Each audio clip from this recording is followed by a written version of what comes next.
Hi, everyone. My name is Brittany, and this is the Berg, a tech and leadership podcast series by the Seidenberg School of Computer Science and Information Systems. So today, our special guest is actually a former student of ours, Rachel Gonzalez, who graduated from PACE with both a bachelor's and master's in information systems. And with the knowledge that she learned from both programs, Rachel was able to work her way up to her current position now at Grubhub as one of their UX researchers, which is honestly such an intriguing job to have. And I'm so happy that you're here. Thank you for being here with us. And I'm excited for everyone to hear about your experience. Thank you so much for having me, Brittany. I also find it intriguing. It's a very fun and interesting day-to-day job for sure.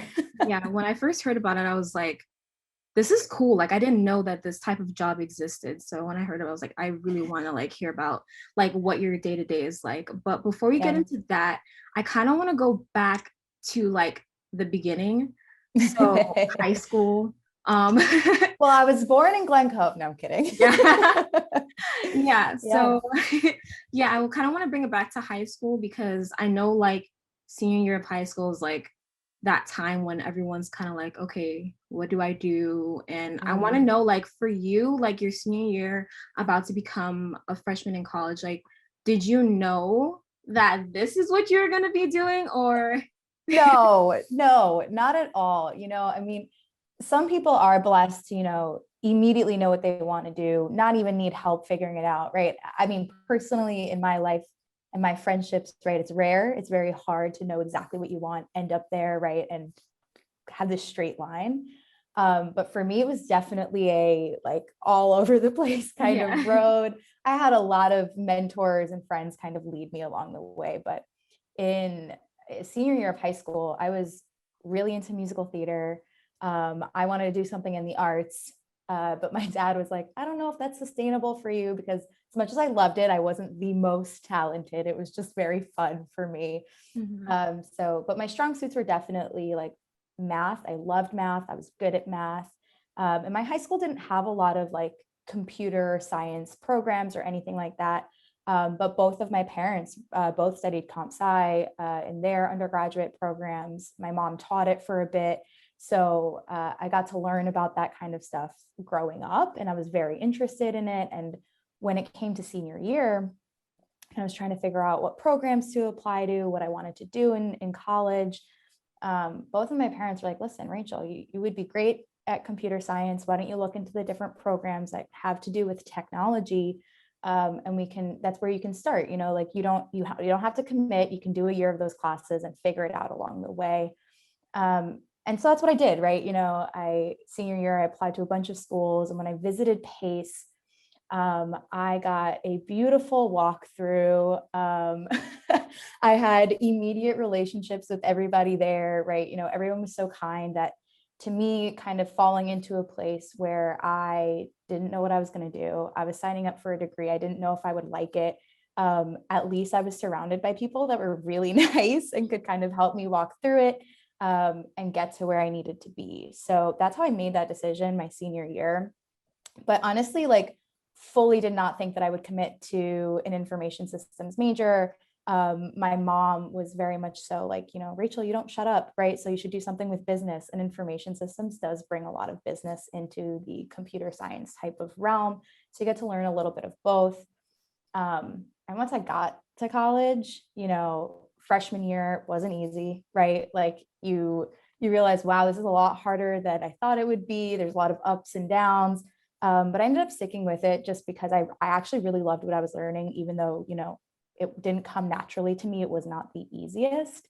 And I don't know how far you want me to go into this, but yeah, then it trickled down from there. Okay. I do have a question though. Are you from New York or no? Yes. Yeah. Okay. Yeah. I was just curious. Yeah. I was born out in Long Island. I was born in Glen Cove in Nassau County, and then moved and grew up in Suffolk County, North Babylon. And then, never really left New York, right? Yeah. I thought about maybe going to, the Pleasantville campus.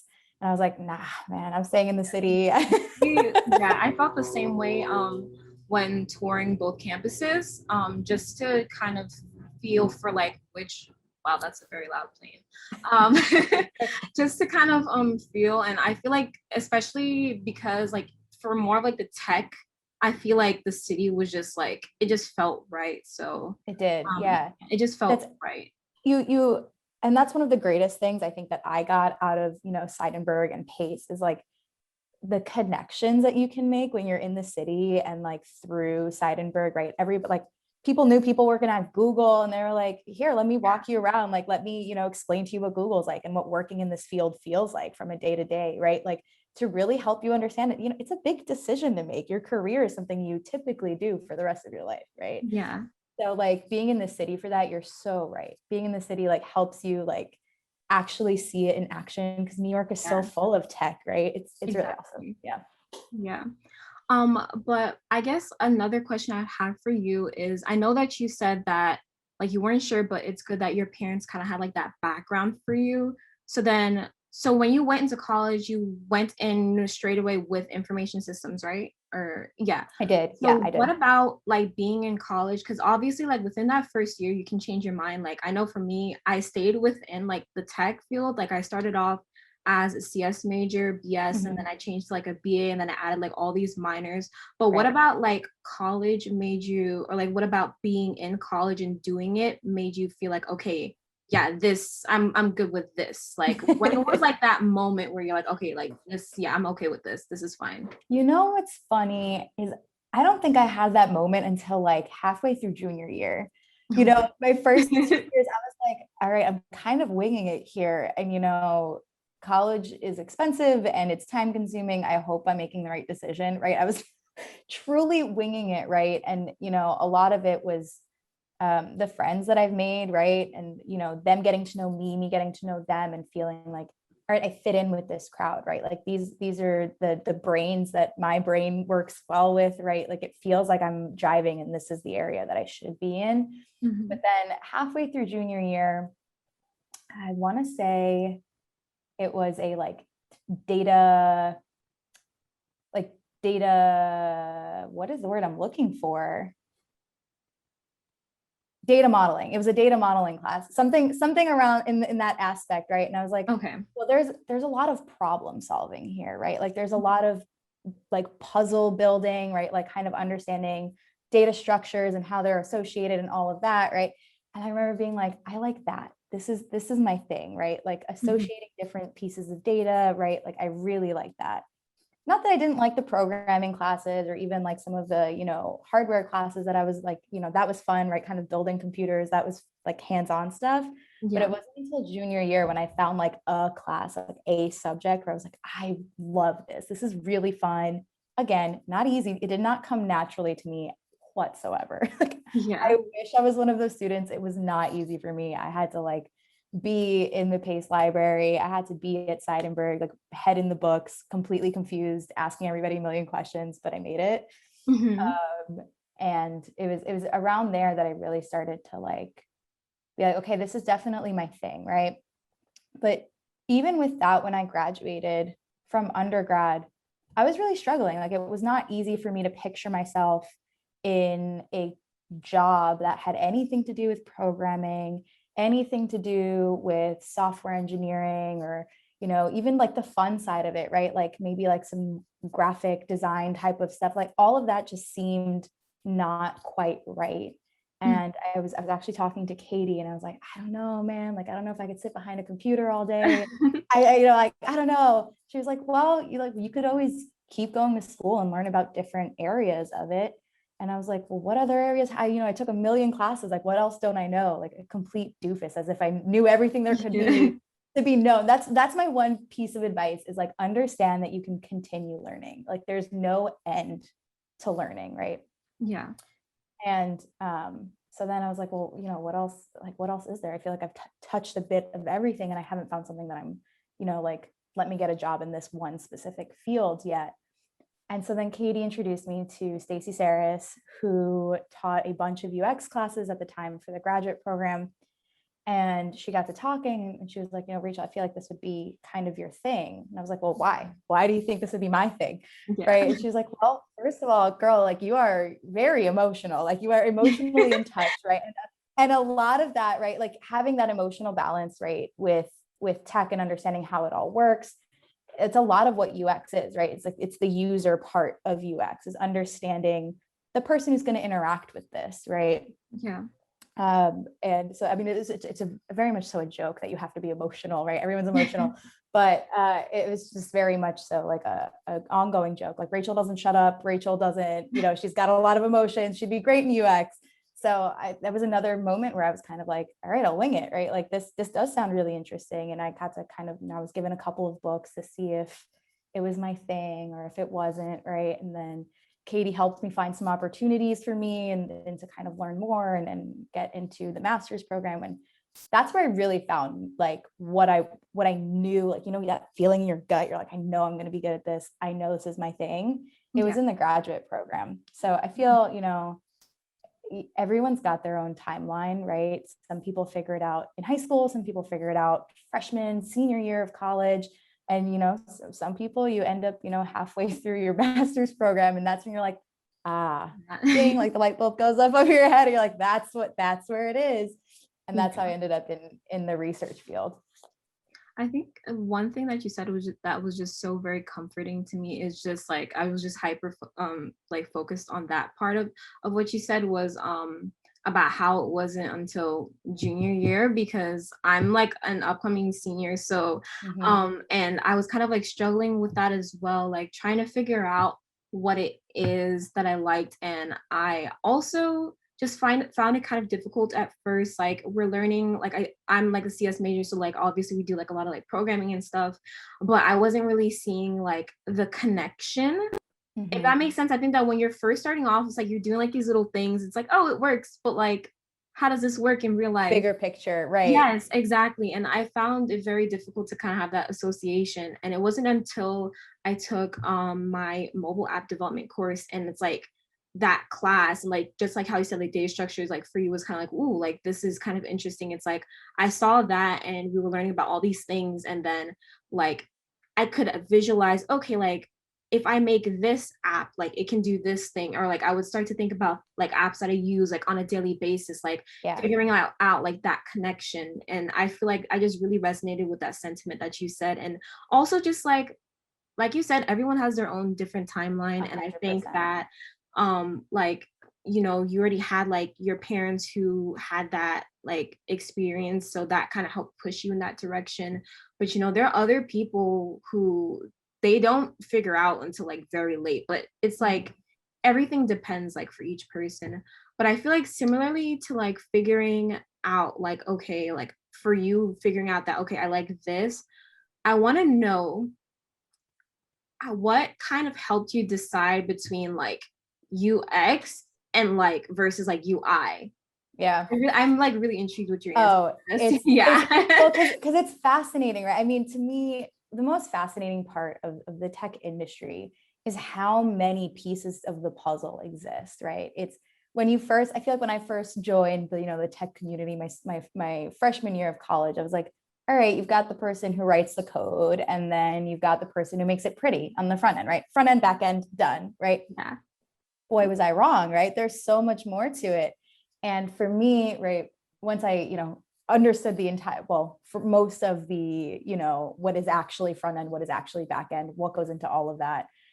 In undergrad, I was always more drawn to like front end stuff and understanding, at one point I was like, I want to be a designer, right? Like I wanted to design these pages because that's the important part. And that's not true. Every piece of it is important. But for me, when I was taking, I actually don't know if Seidenberg still has this, but they had a product development project program. It's called PDP.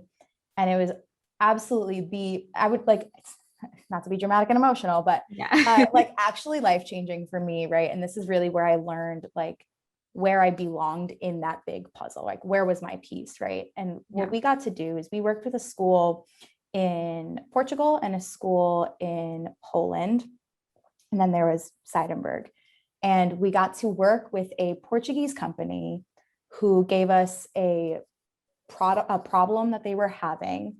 And then we had to create a solution. So one school was handling business, one school was handling design, and the other school was handling tech, and that was Seidenberg, right? Yeah. So we got to kind of understand the entire flow of how a product gets developed, right? From beginning to end, from the crazy stuff in between of you have a great idea, your whole team agrees on it, but the person who's paying you to do it says, that's expensive, or I don't like the way that sounds, right? So all of the ups and downs. And when we were developing, right, there's this whole process.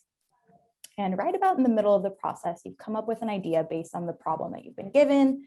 And right about in the middle, you create something for your users to look at.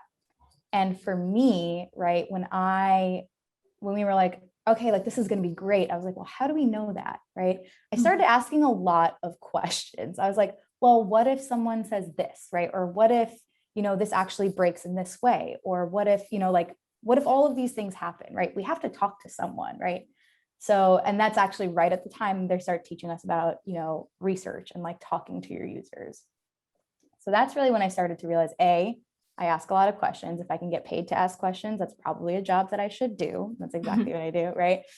But for me, UX, right, encompasses parts of, right, so you have the user experience that encompasses parts of the interaction and the interface, right? But alongside of that, not just how a person is physically or emotionally interacting, right, with buttons, right, but also kind of like the sentiment that gets left over from that and how that might affect your product or how that might affect what else you do, right? So outside of, the basic interaction, right, I want to understand from beginning to end the entire experience, not one page, not, how one button works, right? But it's a lot, right? That's a lot to understand. So we do have moments where we are just focused on UI, usability of something, comprehension of a page, rather than, an entire, understanding a mental model, something a little bit bigger. Yeah. But I feel like UX and UI like definitely go hand in hand, and they like, in some cases are interchangeable, right? But in some cases, depending on, I think, your environment, maybe are not. But I don't know. I wouldn't say I'm committed to just UX, right? Like I definitely UX, UI, but I think when it comes down to within that world, right, you can be a designer, you can be like, UX product manager or program manager, or you can be a researcher, right? For me, I like asking questions, right? It's actually really weird for me to be on the other side of an interview. It's not often, right? Like every day of my job is asking other people a million questions. So I don't know. I think that, I hate to say it's just like a thing that you figure out when you're doing it, but I'm a big believer in like, throw yourself into the fire, right? If you don't know something, throw yourself in, ask questions and understand the space that you're in, understand the people that you're with, right? And that'll help you understand yourself, right? Because if you're hearing a bunch of things that don't like resonate in your head, that's also helping you understand what does resonate, right? Like, all right, this is not something I'm interested in doing, but maybe this is, right? Like this other piece can make sense. But yeah, that was a very long-winded answer, I think. No, it's fine. It's fine. Question. The program that you're talking about though, you're referring to Design Factory, right? Yes. Yeah. Yep. Okay. Yeah. We still have that. It was so interesting. I was able to go, I think like, I hope I'm remembering this correctly, but I think they have usually they have like a pre-showing before like the official. And I know I went to like the middle, like that little like pre-showing. Yeah. And it was just so interesting to just see like everyone and just see all of it. And first of all, just like the fact that you guys get to work with like people from like across the globe is just really cool to me. And I also think that it's really good in terms of like you said earlier, like seeing the bigger picture, because sometimes like you're learning these things and you don't quite see where they fit in. It's like, okay, I'm learning this, but like, what do I do? What does it do? Yeah, Yeah, like, what exactly. does that, like, what does that even mean? Yeah, exactly. And when I went, it's like I just saw like how everything just kind of came together, and how everyone like in the team had like their own unique role, but like everything like meshed together quite nicely. But I mean, obviously like you did it, so your role in particular was like specifically researching, or like how was it all like divided up? It was, so the way that it worked, it was me, there was a bunch of us at Seidenberg, but we were split into teams. So my team was me and one other person on the Seidenberg team. And we had to handle development of whatever product we wanted to do, right? Which we ended up wanting to create an app. But that was what we were tasked to do, right? And then part of our team in Portugal were tasked to do design. And then the team in Poland, they had to create the business plan, what it would cost everybody, right? Like how it would get sent out to the users, right? We were in a very interesting field of furniture building. And the problem was getting a team of people who are not, familiar with the furniture to build this very expensive, fancy, bougie furniture inside of someone's home, right? So like, how could we get them the instructions that aren't a piece of paper? How do we make it so that they can't mess it up, right? Yeah. That was our problem that we had to solve. And we're like, okay, how? So, but the research part of it came in kind of like, we all tackled it a bit, right? Mm-hmm. But what was interesting, right, is I just saw myself like naturally asking millions of questions. And then I saw us all kind of like try to assume the answers. Yeah. Right. And then that's when like the people who are coming in and like running the program, they're like, what you guys are assuming some things? Y'all heard of research? Let's try to do some research. Let's figure this out. Right. So it ended up being like a team effort in, figuring out the questions for a survey, right? How to even launch a survey. Like none of us knew how to do any of this. And again, like we were just thrown into the fire, figure it out. And that was great for us, right? Like we were able to understand, right? Like on our first launch of the survey, like, all right, we didn't ask any of those questions, right? Also, we didn't even ask them in the right language because most of these people spoke French, which none of us knew how to speak. So we were like, and that's when we realized like, oh, okay, maybe we should at least do that, right? So it's all a learning experience. Not that we didn't have guidance throughout the way, because we did have a lot of guidance, but what I loved about this program was that the guidance was minimal, right? It wasn't do this, do that. It was, hey, let me make a suggestion. Think about this, right? And then we would have to sit there and like genuinely like put our heads together, like, okay, how do we get the answer to the question that they just gave us, right? Yeah. So the research had to be a team effort because none of us had really done it before. And then I was learning a little bit about research in some of my UX classes at the time. So I was very excited to like use that in practice. Mm-hmm. And so that's why I kind of like, I was like, I'll do the user testing. Like I just like rose my hand. I was like, I'll do it. No problem. But it was definitely a team effort. It was super fun, I think, to learn about it in that capacity. Mm-hmm. And not that classes aren't fun. Classes can be very fun, but I think, when you're hands-on in a project, someone's actually paying for you to create a solution, it pushes you, right? It pushes your brain to a capacity that you didn't know it could do, because there's a little bit of extra pressure. And we were allowed to be so creative with our solutions. It was super fun, but definitely, I think the best way that I could have imagined myself figuring out what I wanted to do. But I do want to know, wait, so what year did this happen, like for you? Like it was during undergrad, I'm assuming? Or no, PDP, I was in graduate. Oh, wow. Okay. Yeah, I'm telling you, I did not figure it out until way late in the game. And I mean, this was the end of my first year of my graduate program. So lucky enough, I jumped right from undergrad into my graduate program.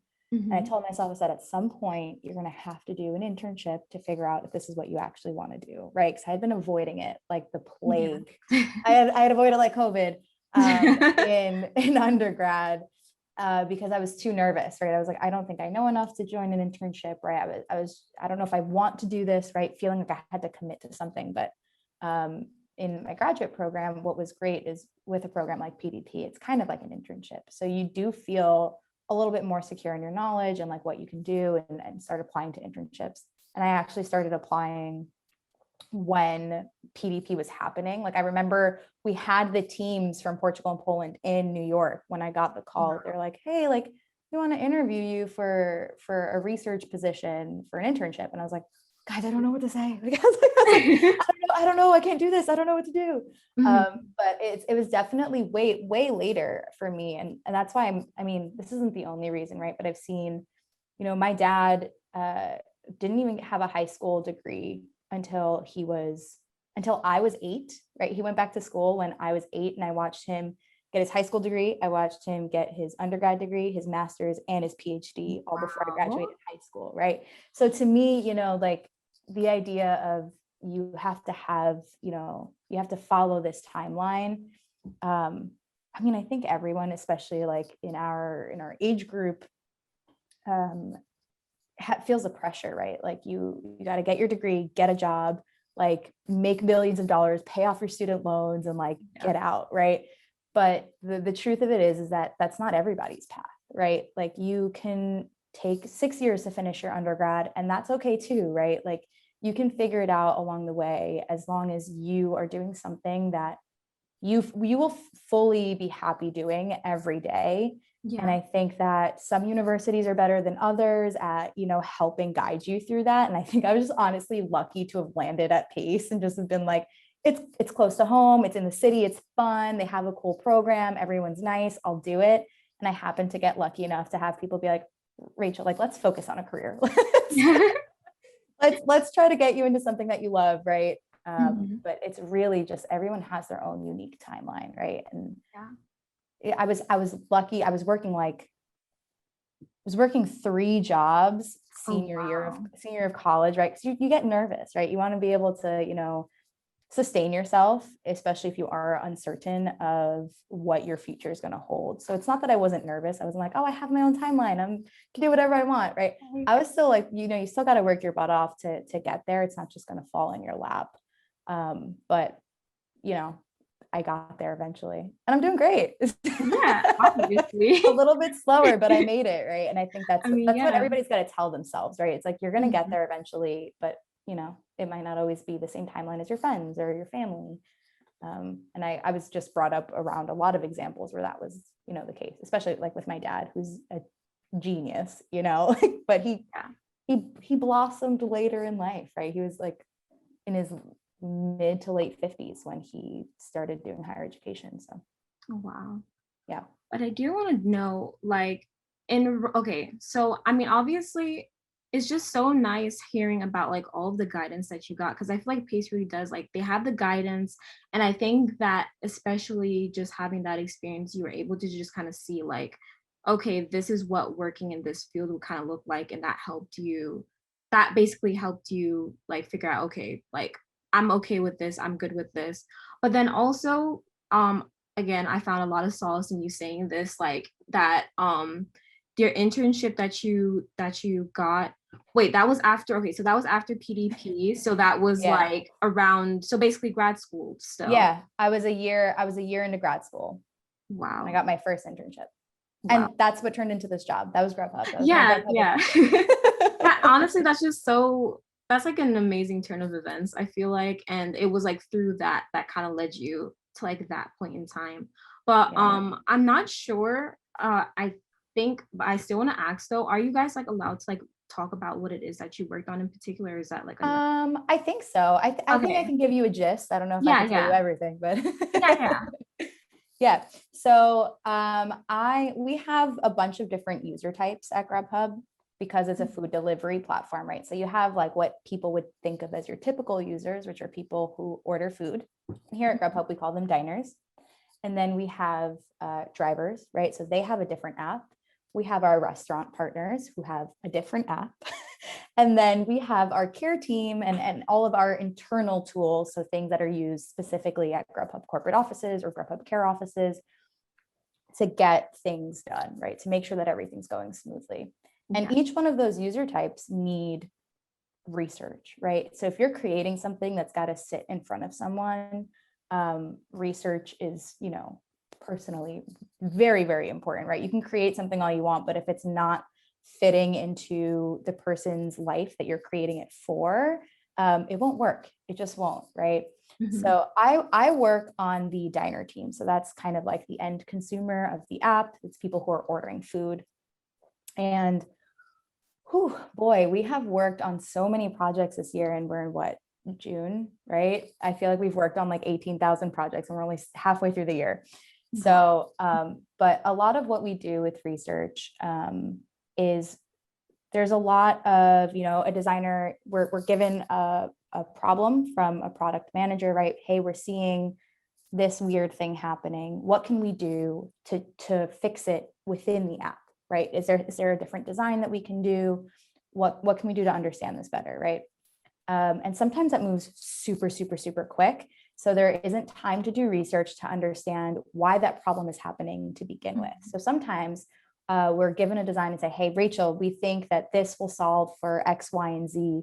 Can you test it and find out, right? And that's what we call evaluative testing, right? So we are evaluating a design, seeing if it's solving for a problem that was uncovered either from data science and data analytics, or a product manager just saw something completely weird in the app and was like, what's happening here? Like, let's fix this, right? So wherever the problem came from, we are now evaluating if a design has fixed it. And sometimes this will happen. I mean, there's a bunch of different ways to do research, but if it's, usability, right? They've created a new button, right? Or there's new words on the page to explain something, and that's comprehension testing. That we'll put in front of our users and we'll ask like, hey, what do you think this means, right? And then we'll get an understanding if we're kind of hitting the nail on the head, if we've got this down, or if there's more improvements to be made. And that's a lot of what a lot of companies do, especially like fast moving companies, because you got to like design something, get out the door, test it, get it out the door, right? Like push forward, right? And it's really fun to be in that environment because things are moving so fast. But my personal favorite part is trying to like uncover the problem, right? As I mentioned before, right? I'm like the puzzle, like I'm asking a million questions, like what's going on? So, and that's the other part, and that's more generative research. So we're generating we're finding the problem, and we're going to go talk about it to everybody and then think of what the solutions could be. So sometimes, right, we'll be testing one thing, and we'll ask a question about, I don't know if you use the Grubhub app, but we have, a bunch of different tabs. So we could be asking about something on the homepage, and then we will uncover that there might be some issues in the navigation, right? Something's not clicking with the navigation. So then we'll run a bunch of testing to understand maybe how someone would prefer an information architecture to be on an app like Grubhub or DoorDash or whatever, right? Any food delivery apps. And that's the fun stuff, right? Because I'm like, hey, like, we're not really understanding this problem, or, some data comes in and they're like, 60 gazillion people stopped using the app after we made this change. Like, what's happening, right? That's never happened. But if it did, I'd jump on that and I'd be like, let me find out, right? So we would take that and just kind of run through someone's brain, right, as they're working with the app. So, I mean, I preach it every day. I'm like, research is so important, but that's because I'm a researcher. So I kind of have that. But there's a lot that you can do with research. And I think that there are a lot of, even within, right, when we were talking about like, it's this big puzzle with a bunch of little pieces, even within UX research, there's so many smaller pieces, right? Like I've talked about, there's generative versus evaluative work. Then you have qualitative versus quantitative work. And some companies split that up by person. Some companies expect, that you can do both qualitative and quantitative, and all types of research within that, right? And then some companies expect you to just stick to one, right? Like focus on that one thing, we'll go to you for that.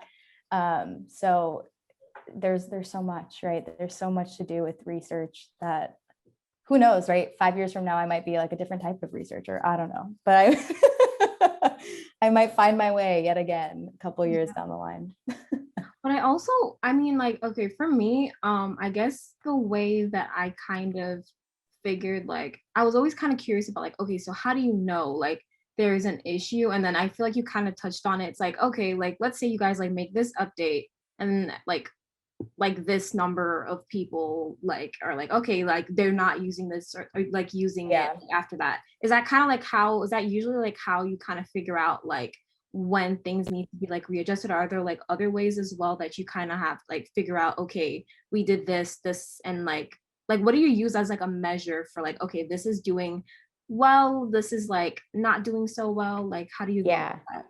So, well, one of the most I think, common ways, right, is using quantitative measures to find a problem, that some sort of problem exists. We might not understand why it exists or even specifically where, but we can see that it does exist, right? So sometimes that's from an A/B test. So, you have one version of the app hitting half of your users and another version hitting another half. And then sometimes we'll see like the half that saw this version, like nobody could get to checkout or something, right? Like something weird happened. We don't understand why, right? And then that's when we start diving in. But sometimes it's really early in the process, right? Where it's not, maybe we aren't solving for a problem, right? But someone's like, hey, we have this idea, and we think it'd be a really fun, like cool thing to add to the app. Can we understand, like, is there a need for something like this? Is there, what are the use cases for it, right? Like, why would someone use this type of product? And once we understand that, then we can actually begin to design the product and understand, like, who are we serving, right? And sometimes the answer is no one, like no, like there's no scenario in which someone would need this thing. It could be really fun, but it's not needed, right? It's not something that like is dire to the experience. And that's something that we can dive into, but we often pair with the qualitative work. I work a lot of qualitative things because I like to talk to people. And we pair that often with some sort of quantitative research, right? So either I work with our quantitative UX researcher and we work together to understand, hey, I'm seeing this. She might run like this huge, brilliant survey that tells us like, yeah, we're seeing that and then some, and then I'll dig into whatever else she found in that. And sometimes, we reference it with A/B tests, or we talk to data science and we're like, hey, we're seeing this weird thing in testing. Like, are you guys seeing it on a larger level, right? Yeah. Because with qualitative testing, it's often like a smaller amount of participants that are in a group, right? So typically I'm testing between 5 and 10 participants. Yeah. So it's hard to make the right. It's even hard to sell that to your company. Be like, we talked to 10 people and this, be like, Rachel, come on, girl. You're like, I don't trust that at all, right? But there is a science to it, right? And that number is very trusted, right? And we go, and that's another thing, right? Like being a researcher, I love it because a lot of it is just like education, right? You teach the people you work with about what you've learned and why what you've learned matters, right? So I think that's probably like actually my favorite part of research, right? Is being able to share it and watching other people digest that information and being a part of the solutions from it, right? And like kind of talking through it with your design partners and like watching your designers create all of these cool options based on what they've learned from your research is so much fun, right? And I'm very lucky to work with a brilliant crowd of people here that can take like one sentence of research and be like, look at all of these options we've created based on that thing that we learned. So it's very, very cool. I'm like, be a researcher. That's me to everybody. Like, be a researcher. It does sound very rewarding. And also, I mean, like I love problem solving as well. So it's just like knowing that, and also obviously I would assume that like when you guys find a solution, that is also very rewarding. But like what you were kind of saying about like, okay, kind of doing research about implementing something new.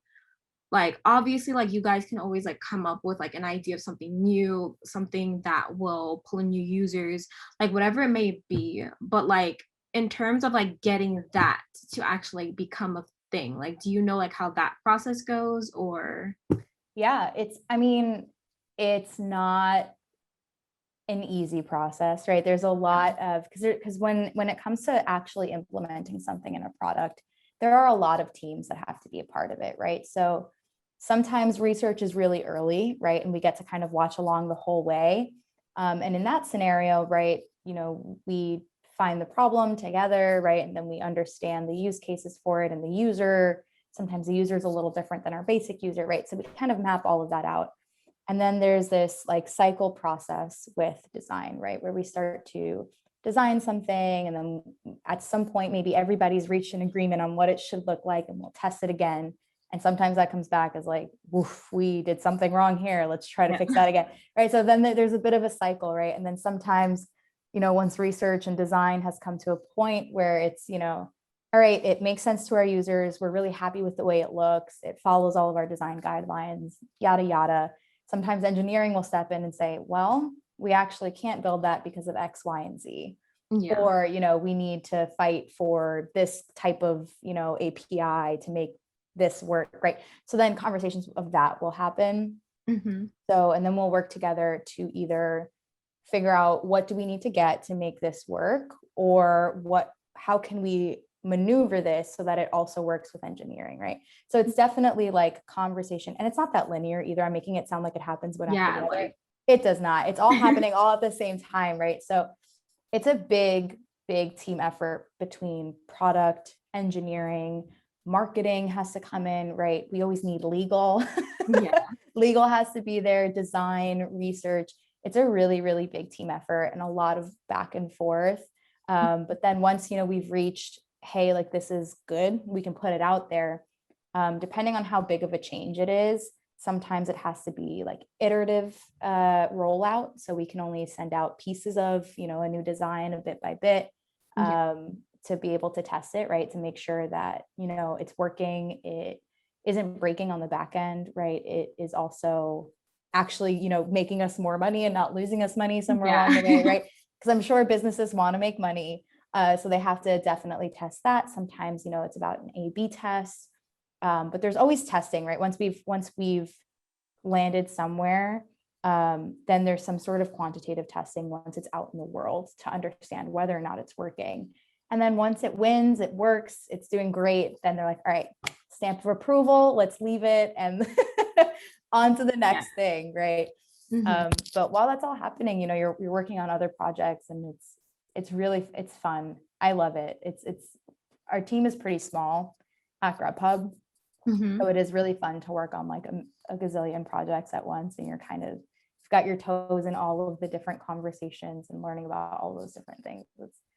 It's pretty cool. And I think a lot of companies do it that way, especially now. There's, especially startups, right? Startups are always small. Everyone's working on a little bit of everything. And that's always really, really fun.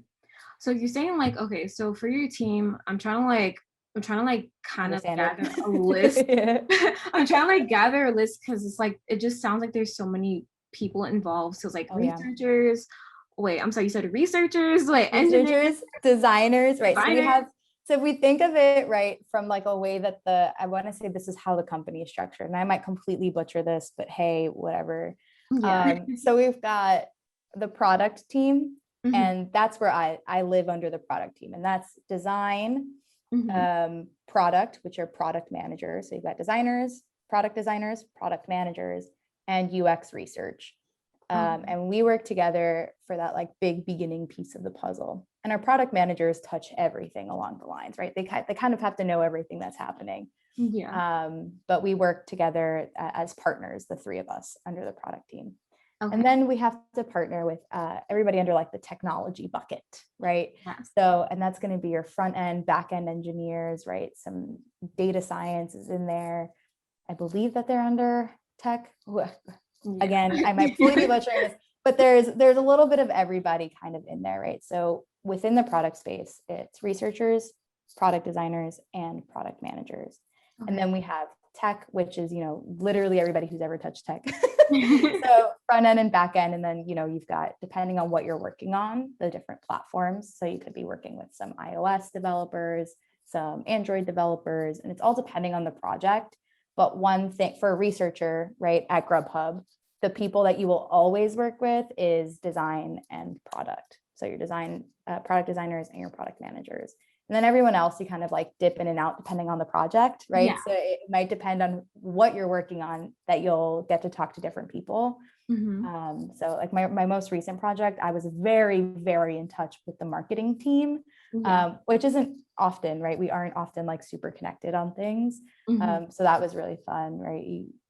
But it depends. The answer is always, it depends. It depends obviously on like what you guys are working in. Obviously like Grubhub is very big, like use-wise. I feel like everyone I know uses Grubhub, and it's just kind of like I don't ever see there like there's, and I think this also just applies to just tech in general. you're always like coming up with things, like it Yeah, it's always it new. never Yeah. stops. Yeah.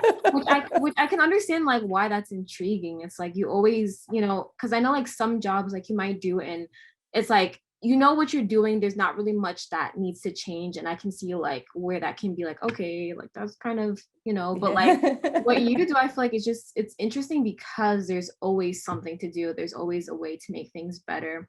And Yeah. obviously, like, thank you for like breaking down the Of teams. course. Yeah, because it's just like, I think that when you're a student, you obviously know that there are like these jobs out there, but you don't quite understand like the structure of everything until like obviously you got into it. Yeah. Like, yeah, now you know. But like, It's it's hard. No, like for yeah. real, like it took me at least my entire internship and like a couple months of my full time working at Grubhub to like really understand the process.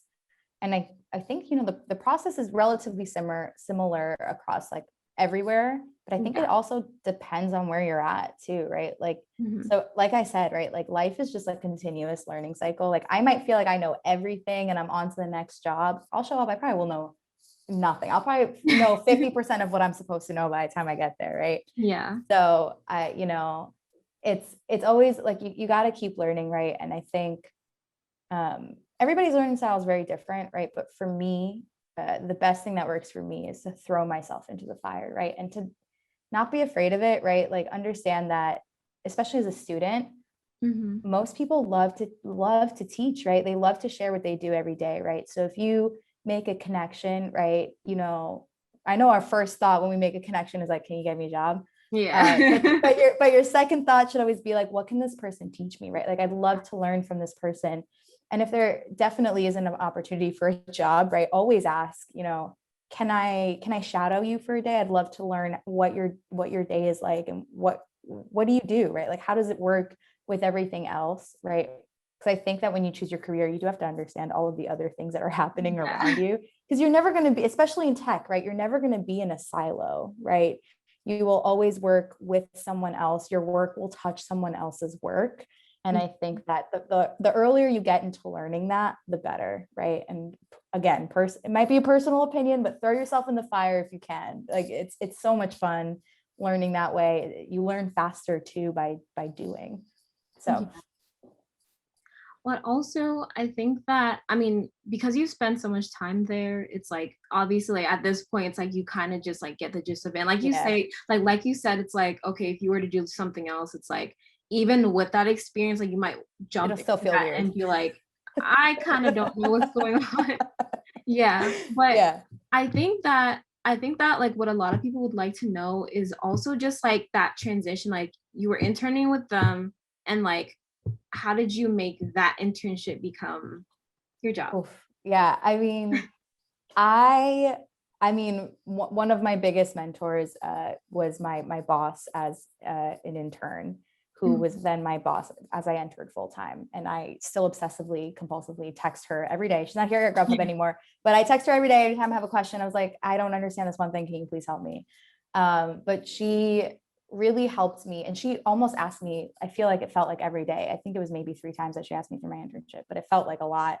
Where she Yeah. asked me, like, I know you're interested in design. I know you're interested in research, right? Like, where do you want to focus, right? And how can I help you gain your focus, right? And within like a month of my internship, I was like, I want to do research, like leave Yeah. design in the past. I want to do research forever. And as I continued the internship, I think a big part of the reason I was able to get full time is because I was very willing to, again, throw myself in the fire, right? Do the work, ask questions, kind of make yourself visible in your space and your team, and just like work your butt off, right? Like that's what the internship is for. Like figure out how everything works, figure out who everybody is, Yeah. ask all your questions, right? Like understand how things work, and like I lean on the people that like on your team, right? So I very often would meet with my manager and be like, okay, like I understand all of this, I don't really understand this, and I want to learn more, right? And I think that want to learn more and that want to do a good job is kind of what made her be like, all right, like what do you like, let's talk about maybe potentially what's going to happen at the end of your internship. Because and I think it's important to also voice that, right? Like be loud for yourself. Be like, hey, I like it here. I like what I could do here. Is there potential for a full-time job, right? And almost always your manager in an internship will more than happily have that conversation with you. And it might not always go the way you want it to. It might be like, hey, either A, we don't think you're ready for a full-time position, but sometimes that could be like, maybe do you want to extend your internship? Like, what are the options there? Or sometimes it could just be, we don't have a position available for full-time, but we'll keep you in mind when we have something. And that was kind of the situation that I was in. They were like, we don't have any open seats available on the research team, but, my boss like maneuvered things around because I was like, please, I love it here. I'm learning so much. Like, and she was like, you're doing great. So I'm going to try to see what we can do. But again, it's, I think the two things are, try your damn hardest, right? Like to really learn and, do, right? Like learn, but also do. And then the second is, speak up, right? Like if you want a job, ask if there's one available. Like especially in an internship, you just put in so much work, right? So, you are probably way more capable than you think you are. And as a previously, 19, 20 something, right? It's overwhelming, right? You don't realize how capable you are and how, how much work you can really do until someone else tells you. Yeah. Don't wait for someone else to tell you. Like, understand your worth, understand what you can do, and like throw yourself out there and just, hey, like I did all this cool work. I learned a lot. I could learn a lot more if I had a full-time job, like what's going on? What's the deal? So voicing, I think that's like the biggest thing at the end of an internship is really talking it out. And speaking of your internship, I just kind of want to know like how would you describe like the structure? Because honestly, like I don't know because I'm like in the midst of that whole process of like finding like an internship. It's hard. So that I can like learn and just kind of understand more of like what I want. But like obviously everyone's experience is going to be different. But like for you, like how was that structure like set up? Like were you working with like I'm assuming you were working with other interns. Like, how did they like kind of like place you guys, or like what kind of like work did you guys do, or what did you guys get to like see and learn? Yeah, so it was actually really cool. The internship program at Grubhub was like each team, so kind of like the research, the design, and the product managers, and also like all of the other teams. But I'm talking about my space specifically, right? Everyone had one intern, right? One or two, depending, right? We have a New York office and a Chicago office.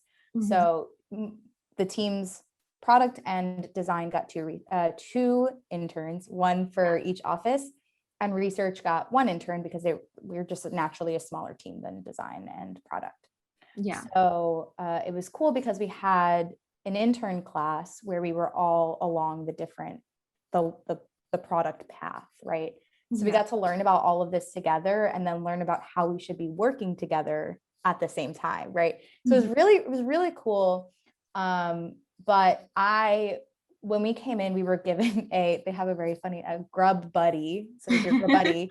And that was at the time, senior researcher on the team, who's also like such a like, mentorship is so important, right? If you see someone with a senior title and they're willing to give you their time to teach you and like spend time reviewing your work, take it. Like it's awkward sometimes because they're going to be like, yikes, let's maybe talk about how this should actually go.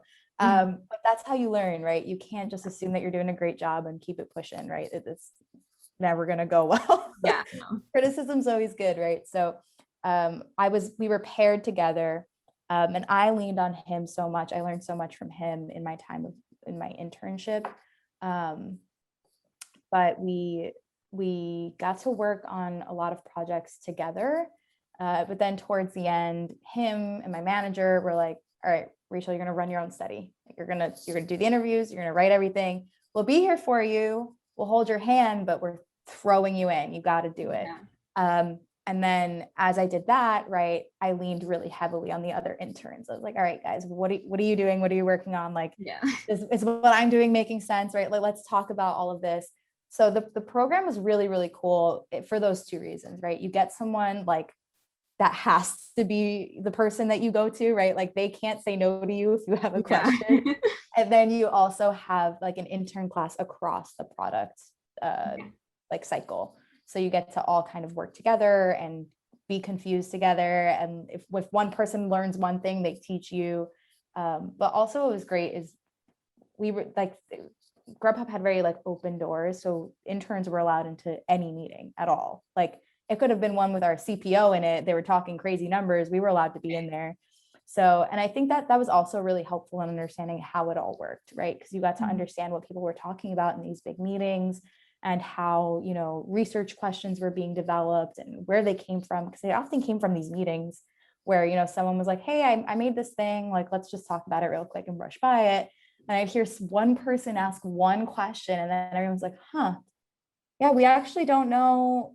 Hey, research, like, does anybody know like what's going on with this? And we were like, no, do you guys want to test it? And that's what happened. Like, I think like 80% of my internship, that's how most of the research questions came up. And it is so interesting because it's such a collaborative process that, you know, isn't easy to understand like through a book, right? Or through a textbook or a class. So I was lucky to do that. But I feel like if you can't get an internship, because I think internships are really hard, right? And they're stressful to like apply to, right? And the whole process is like, what is even happening? So, and which is totally fair, right? And I think that it's not easy. There aren't a lot of internships. I think especially now, I know our internship program has shifted quite a bit. Like we don't get an intern this year, so it's very sad for our team, but you know, it's not as easy, but I would definitely lean, if you're having a hard time finding an internship, I would lean on people who are maybe open to like letting you shadow them for a day or, you know, like, hey, I've got a million questions. Do you think you could answer them for me? Like, want to sit down for like an hour and chat or whatever, right? Because it's really helpful, right, to get that experience of like being out there outside of like the theoretical, you know, understanding how it works in theory, like watching it in practice is, I think, like so important. I feel like that's where you just naturally learn the most. 100%. Like, just seeing, because obviously, and I mean, you mentioned it earlier as well, just like you, like in regard to like the PDP, that whole thing, like being able to take what you learn and like see it implemented was just like, wow, like you get to just kind of see how everything works. So it all like clicks everything in. just like clicks, like, well, that's why you do that one thing. That makes sense now. And you just don't think about it until you see it all in practice and you're all like together in a room talking about it, right? So I feel like that, like just like those types of projects, and then obviously like the internship, just like getting that experience is very helpful.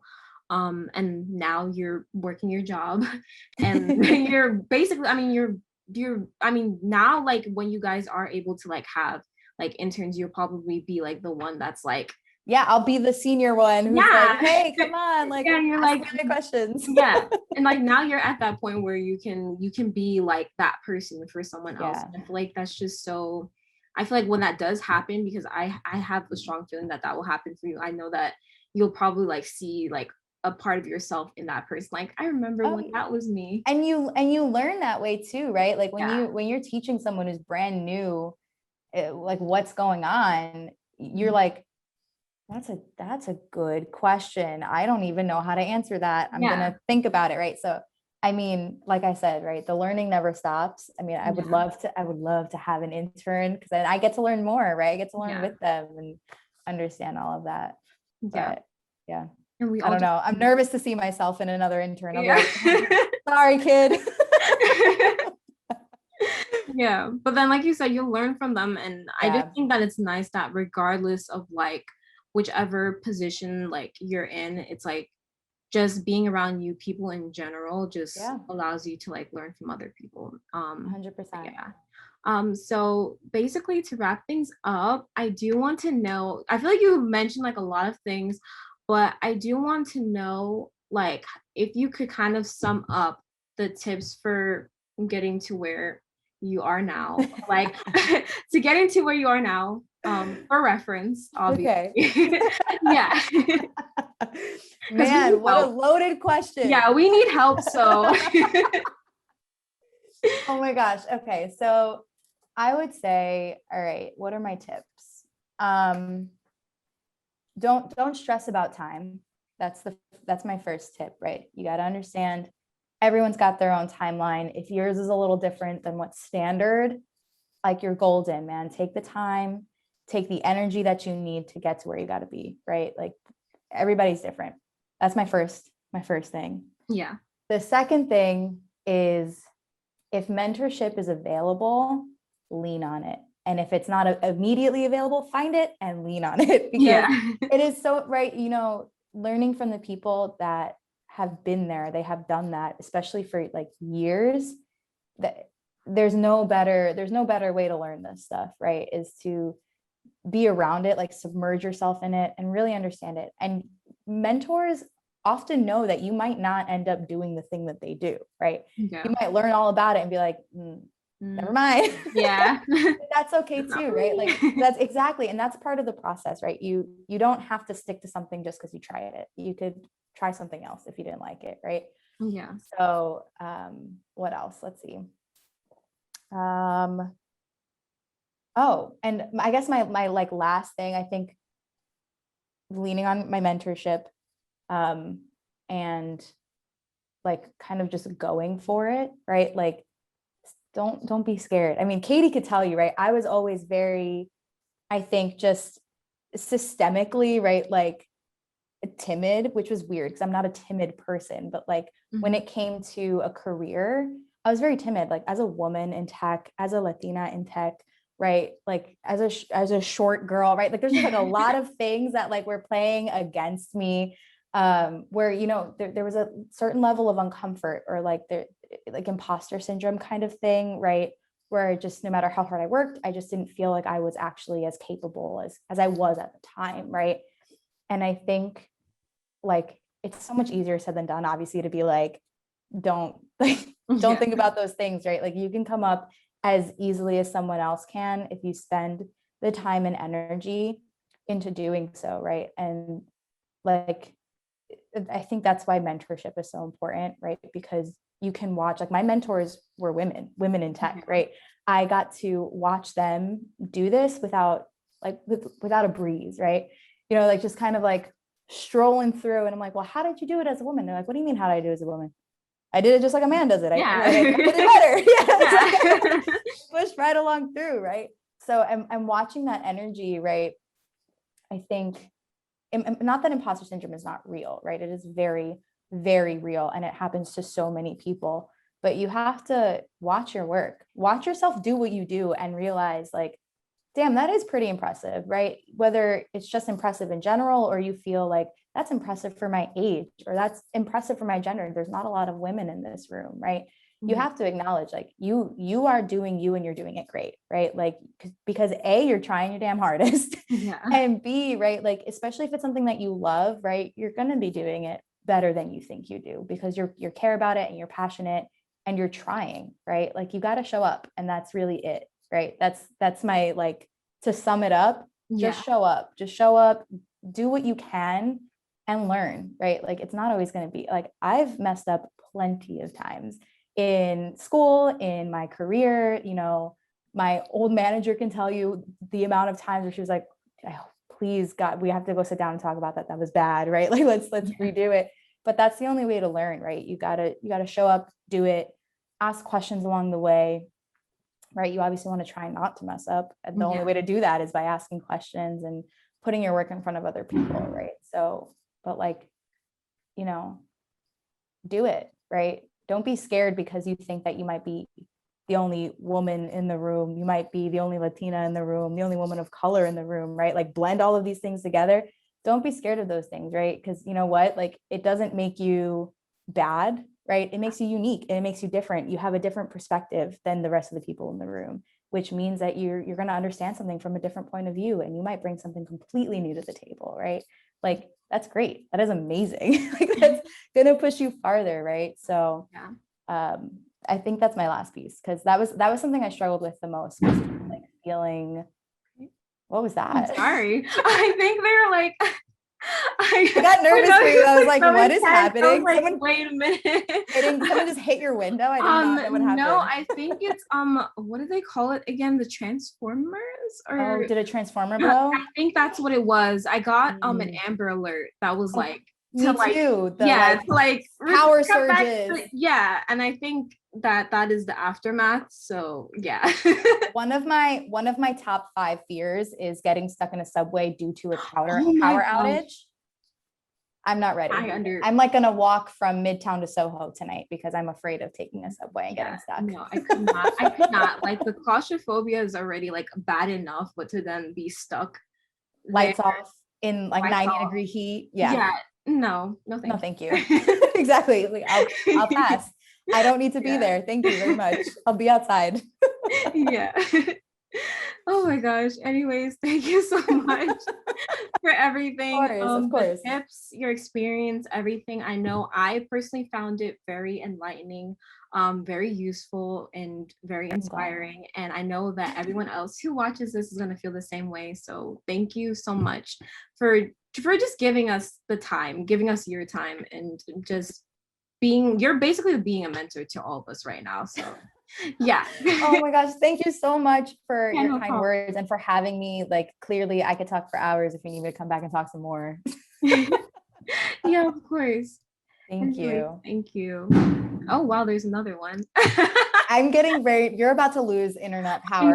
I know. Okay, all right. Take care, and thank you so much. Bye, Brittany. Thank you. All right, bye. Bye.